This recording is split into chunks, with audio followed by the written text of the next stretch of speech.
अस्सलाम वालेकुम एवरीवन, कैसे हैं आप सभी। I hope you are doing well.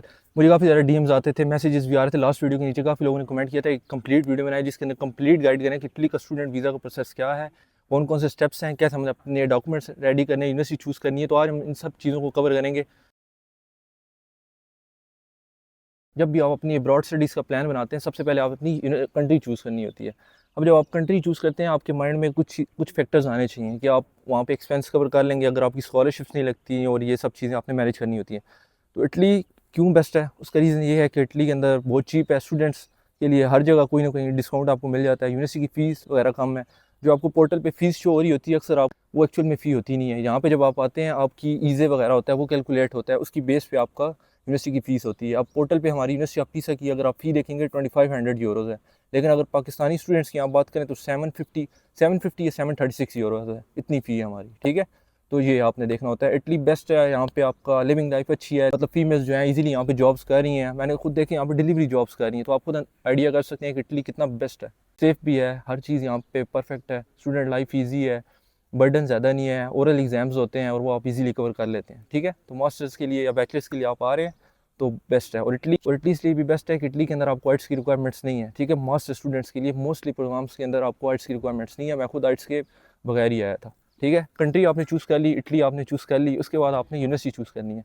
जब आप अप्लाई कर रहे होते हैं, आप अपना पहले प्रोग्राम देखना होता है, आपने किस प्रोग्राम के अंदर अप्लाई करना है। ठीक है, अब जैसे मैं था, मैंने मास्टर्स इन कंप्यूटर साइंस करना था, तो मैंने मास्टर्स पोर्टल यूज़ किया था, जो कि वेबसाइट है। गूगल पे आप जाके सर्च करेंगे मास्टर्स पोर्टल तो आ जाएगा। वहाँ पे आपने अपना अकाउंट बनाना है, अपनी डिटेल्स इंटर करेंगे, वो ऑटोमेटिकली आपको प्रोग्राम्स की डिटेल्स शो होने लग पड़ेंगी, मतलब आप जिन कंट्रीज़ के अंदर अप्लाई कर सकते हैं। वहाँ पे आपने फ़िल्टर के अंदर इटली चूज़ कर लेना है। जब आप इटली फ़िल्टर के अंदर चूज़ करेंगे तो उसके बाद आपको डिफरेंट फ़ील्ड्स शो होंगी। आपने फ़ील्ड में से अपनी जो प्रोग्राम है उसकी डिटेल्स इंटर करनी है, तो लिस्ट शो हो जाएगी यूनिवर्सिटीज़ की। उसके साथ आपको प्रोग्राम्स शो हो जाएंगे जो जो ऑफर कर रहे हैं आपसे रिलेटेड, जो आपने अपनी डिटेल्स इंटर की थी।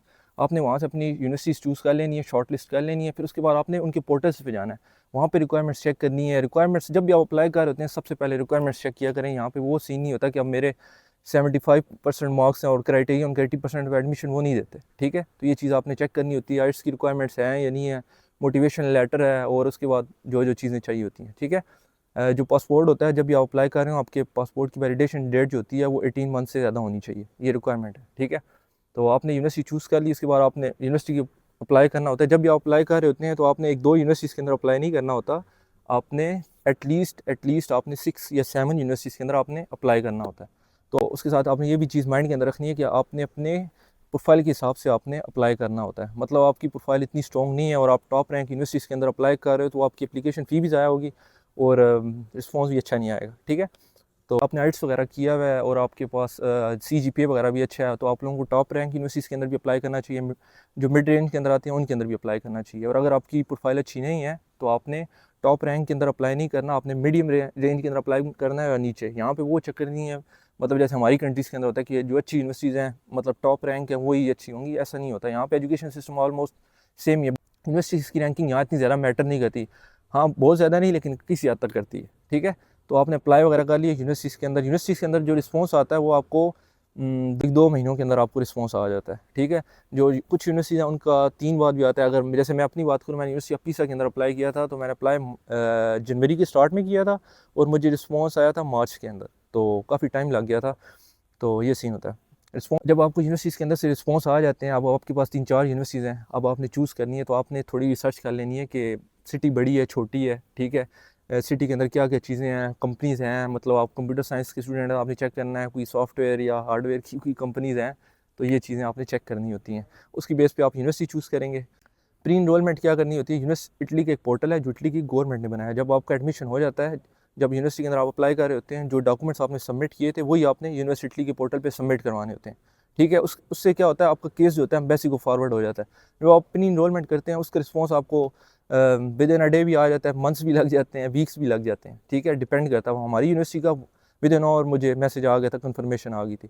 जब ईमेल आपको कन्फर्मेशन आती है तो उसके अंदर आपको साथ एक डिटेल्स मेंशन होती है, जिसके अंदर ये लिखा होता है कि आपका केस एम्बेसी को फॉरवर्ड हो गया, अब डॉक्यूमेंट्स प्रिपेयर करें, अपॉइंटमेंट लें और फाइल सबमिट करवाएं। ठीक हो गया, ये आपने प्री इनरोलमेंट कर ली। इसके बाद जो आपका पॉइंट आता है वो आपने अपॉइंटमेंट बुक करनी होती है। अपॉइंटमेंट जो होती है BLS इटली के पोर्टल से होती है। अगर आप पंजाब वाली साइड से हैं तो आपको जलालत थोड़ी ज़्यादा होने वाली है, अगर आप कराची से हैं तो बहुत ईजी सीन है, क्योंकि कराची के अंदर अपॉइंटमेंट ऑलमोस्ट ओपन होती हैं और इजीली बुक हो जाती हैं।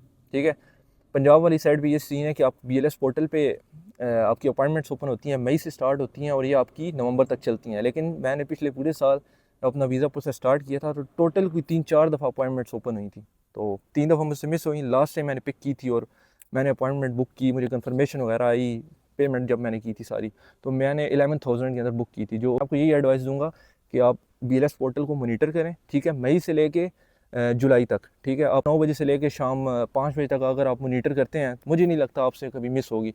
एक ना एक दफ़ा आपको आप पिक कर ही लेंगे अगर 3-4 दफ़ा ओपन होती हैं। ठीक है, तो ये सीन हो गया। अपॉइंटमेंट आपने बुक कर ली, उसके बाद आपने अपने डॉक्यूमेंट्स रेडी करने हैं जो आपने अपने एम्बेसी के अंदर या BLS के अंदर सबमिशन करवानी होती है। ठीक है, तो वीज़ा फ़ाइल की आपकी जो इटली का स्टूडेंट वीज़ा आप प्रोसेस कर रहे हैं तो उसके आपकी 2 फाइल्स होती हैं, एक आपकी वीज़ा फ़ाइल होती है, दूसरी आपकी DOV या सीमिया होती है, डिक्लेरेशन ऑफ वैल्यू या सीमिया। ठीक है, ये 2 फाइल्स होती हैं, इनमें से ऑप्शन होता है आपने एक सबमिट करवानी होती है। जो कराची वाले होते हैं, जो कराची कौंसुलेट के अंदर अपना वीज़ा फ़ाइल करते हैं, वो सीमिया सबमिट करवाते हैं और जो पंजाब वाले हैं वो DOV फाइल जो होते हैं वो सबमिट करवाते हैं। तो ये चीज़ होगी।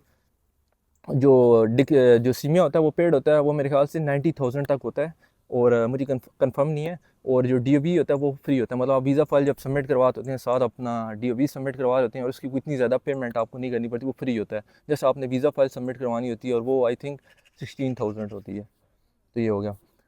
जब आप इटली का स्टूडेंट वीज़ा प्रोसेस कर रहे हैं, मैंने लास्ट वीडियो में ये बताया था कि आपने अपने माइंड को रेडी रखना है, किसी टाइम भी रिक्वायरमेंट्स चेंज होती हैं, तो आपने अपने डॉक्यूमेंट्स अपनी अपॉइंटमेंट से 1 मंथ पहले ही अपने कंप्लीट करने हैं। अचानक कोई रिक्वायरमेंट्स चेंज होती हैं तो सिर्फ आप वही चीज़ प्रिपेयर कर लेते हैं तो ज़्यादा इशू नहीं होता। अगर आप एंड तक अपने डॉक्यूमेंट्स रेडी कर रहे हैं तो कुछ भी उल्टा सीधा हो सकता है, तो बड़ा रिस्क है। ठीक है, तो ये सारा सीन होता है, आपने अपने डॉक्यूमेंट्स रेडी करने हैं। नेक्स्ट वीडियो के अंदर आपको डिटेल के अंदर बताऊंगा कि कौन कौन से डॉक्यूमेंट्स हैं, सीमिया और DOV का भी बताऊंगा। अभी मैं आपको जनरली बता देता हूँ DOV के अंदर क्या क्या होता है। ठीक है, DOV के अंदर आपके अपने जितने एजुकेशनल डॉक्यूमेंट्स होते हैं, मैट्रिक FSC की डिग्रीज होगी, साथ आपकी मार्कशीट होगी, उसके बाद आपकी यूनिवर्सिटी की डिग्री, साथ मार्कशीट ट्रांसक्रिप्ट जिसे कहते हैं वो होगी।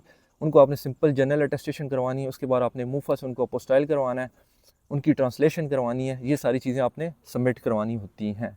तो ये हमारा 4th स्टेप था जिसके अंदर मैंने आपको डिटेल के अंदर बताया कि आप अपने डॉक्यूमेंट्स कैसे रेडी करने होते हैं। ये चीज़ होगी। उसके बाद आपकी जो रीजनल स्कॉलरशिप्स होती हैं, अगर आपकी मेरिट बेस्ड स्कॉलरशिप्स नहीं लगती, मेरिट बेस्ड स्कॉलरशिप आपकी कैसे लगती है कि आपको कोई सेपरेट एप्लीकेशन सबमिट नहीं करवानी होती। जब आप अपनी यूनिवर्सिटी के अंदर अप्लाई कर रहे होते हैं, ऑटोमेटिकली वो आपकी जिन यूनिवर्सिटी के अंदर मेरिट बेस्ड स्कॉलरशिप होती है वो अप्लाई हो जाती है। तो जब आपका एडमिशन लेटर आता है उसके थोड़े टाइम बाद आपकी रैंकिंग लिस्ट आती है मेरिट बेस के अंदर, तो उसके अंदर अगर आपका नेम आ जाता है तो आप लक अच्छा है, आप चल जाएंगे, यहाँ इटली भी एग्जिस्ट कर लेंगे, सर्वाइव इजीली कर लेंगे। तो ये मेरिट बेस हो गया। ओरिजिनल बेस का ये होता है कि वो जुलाई के अंदर आपकी ओपन होती हैं कॉल्स, उसके अंदर आप क्या करते हैं, एक ऑनलाइन एप्लीकेशन पहले सबमिट करवाते हैं और साथ अपने family income certificate, property certificate, उसके बाद आपकी जो एप्लीकेशन फिल करते हैं उसकी PDF होती है वो, और साथ आपका पासपोर्ट, ये सारी चीज़ें आपने इटली भिजवानी होती हैं, सेंड करनी होती हैं। ठीक है, कुछ रीजन हैं वो आपको अलाउ करते हैं कि आप इटली आ जाएँ उसके बाद सबमिट करवा लें, जैसे होगा आपकी रीजनल स्कॉलरशिप्स होगी।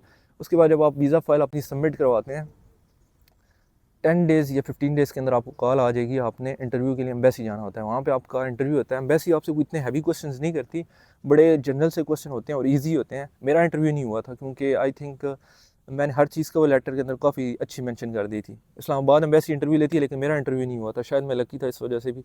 तो कवर लेटर अगर आपको जितना ज़्यादा अच्छा होगा, उसके अंदर सारी चीज़ों के आपने आंसर्स किए होंगे, तो वो शायद आपको इंटरव्यू के लिए ना बुलाएं, लेकिन ज़्यादातर बुलाते हैं। तो आपने उसके लिए रेडी रहना है। इंटरव्यू के अंदर कोई ज़्यादा हैवी क्वेश्चंस करते नहीं, आपसे पूछेंगे क्यों आपने प्रोग्राम चूज़ किया है, क्यों ये यूनिवर्सिटी चूज़ की है, क्यों इटली चूज़ किया, और अपनी एजुकेशन के बाद आप क्या करेंगे, मतलब वापस आएंगे अपनी कंट्री या क्या। अगर आप वहाँ बोल देंगे कि नहीं मैं वापस नहीं आ रहा, तो फिर आप भूल जाएंगे आपका वीज़ा अप्रूव होगा। तो ये आपके जनरल क्वेश्चंस करेंगे। उसके बाद आपके स्पॉन्सर्स की डिटेल वगैरह पूछते हैं और आपसे पूछते हैं कि आपने प्रोग्राम क्यों चूज़ किया है, मतलब थोड़ा सा डेप्थ में जाएंगे। तो ये चीज़ें होंगी। इंटरव्यू इतना मुश्किल नहीं होता, ईजी सा ही होता है इंटरव्यू उनका। अब आपका इंटरव्यू हो गया, उसके बाद आपने वेट करना है। मैंने 75 डेज़ वेट किया था। जब मैंने वीज़ा फाइल सबमिट करवाई थी, मेरी 2 अक्टूबर को वीज़ा फाइल थी, क्योंकि मेरी अपॉइंटमेंट लेट बुक हुई थी, मेरे पास डिग्री भी नहीं थी। मैंने 6 सेमेस्टर की ट्रांसक्रिप्ट की बेस पे अप्लाई किया था, तो मुझे काफ़ी ज़्यादा टाइम लग गया था मेरा रिस्पॉन्स आते हुए। 75 डेज़ के अंदर मेरा रिस्पॉन्स आया था, तो काफ़ी टाइम मुझे हो चुका था। तो वैसे जनरली अगर जल्दी आप वीज़ा फाइल सबमिट करवाएंगे तो आपको मैक्सिमम 45 डेज़ के अंदर आपका रिस्पॉन्स आ जाता है। तो आपने वेट करना है। साथ अपनी मैं एक एडवाइस दूंगा आपको, आपने अपनी लैंग्वेज पे फोकस करना है। लैंग्वेज बैरियर यहाँ बहुत ज़्यादा है, आपने अपनी लैंग्वेज पे फोकस करना है, अपनी लैंग्वेज इंप्रूव करनी है। आप डुओलिंगो यूज़ करें, यूट्यूब पे वीडियोस देखें, ट्यूटोरियल्स देखें, जो मर्ज़ी है, आपने लैंग्वेज सीखनी है। इतने जितने दिन आपने वेट करना है उतने दिन आपने अपनी लैंग्वेज इंप्रूव करनी है। उसके बाद आपको जब रिस्पॉन्स आएगा एम्बेसी से, कॉल आएगी, BLS से कॉल आती है, आपने वो एक दिन पहले आपको कॉल करेंगे, बोलेंगे नेक्स्ट डे आपने अपना कलेक्शन करनी है, तो आप वहाँ जाते हैं, सिंपल अपनी कलेक्शन करते हैं। फिर उसके बाद आपका वीज़ा आ गया तो आपने उसके बाद ज़्यादा देर वेट नहीं करना। ज़्यादातर आपकी जो क्लासेस स्टार्ट होती हैं वो आपकी सितंबर में क्लासेस स्टार्ट हो जाती हैं, तो आपने सितंबर से पहले पहले इटली आना होगा। ठीक है, आपकी ओरिएंटेशन होती है, लास्ट टाइम जो हमारी हुई थी वो थी 15 सितंबर को थी, और मैं आया था दिसंबर में क्योंकि मेरा वीज़ा लेट आया था। फिर उसके बाद अभी मैं दोनों सेमेस्टर्स जो हैं, मेरा फर्स्ट सेकंड सेमेस्टर वो मैं कंबाइन है मेरा, मैं वो सारे सब्जेक्ट्स क्लियर कर रहा हूँ। ठीक है, तो ये सारा सीन होगा। जितना जल्दी आप वीज़ा फाइल सबमिट करवाएंगे उतना जल्दी रिस्पॉन्स आएगा, उतना जल्दी आप इटली आएंगे और आपकी हर चीज़ स्टेबल हो जाएगी, इतना ज़्यादा इशू नहीं होगा। ठीक है, तो ये सारा प्रोसेस था इटली का, मैंने आपको डिटेल के अंदर सारे स्टेप्स बताए हैं। ठीक है, अगर मैं हेडिंग्स मिस कर दी हूँ स्टेप्स की तो मैं ऊपर ऐड ऑप्शंस में ऐड कर दूंगा। ठीक है, नेक्स्ट वीडियोस के अंदर मैंने आपको बताया था कि अब मैं एक सीरीज़ स्टार्ट की हुई है, हमारी सीरीज़ ही है। ठीक है, हमारी सीरीज़ की 3rd वीडियो है। मैं इस तरह वीडियोस अपलोड करता जाऊँगा, आपको डिटेल के अंदर बताऊँगा। नेक्स्ट वीडियोस के अंदर मैं आपको DOB और सीमिया के बारे में बताऊँगा। उसके बाद हम रीजनल स्कॉलरशिप्स की बात करेंगे, अपॉइंटमेंट कैसे बुक करनी है उसकी थोड़ी टिप्स मैं आपको दे दूँगा, कवर लेटर कैसे लिखना है। तो बहुत ज़्यादा वीडियोज़ आने वाली हैं, तो गेट रेडी फॉर दैट, और मिलते हैं इंशाल्लाह नेक्स्ट वीडियो में। सी यू। अगर वीडियो आपको अच्छी लगती है तो चैनल को आपने सब्सक्राइब कर लेना है, क्योंकि आपको अपडेट्स मिलती रहेंगी। और अगर आपको इन्फॉर्मेशन वाकई अच्छी लगती है तो लाइक करें, और अपनी सजेशंस आप दे सकते हैं कमेंट्स के अंदर कि मुझे किस टॉपिक पे वीडियोस बनानी चाहिए। तो मिलते हैं इंशाल्लाह नेक्स्ट वीडियो में। सी यू। अल्लाह हाफ़िज़।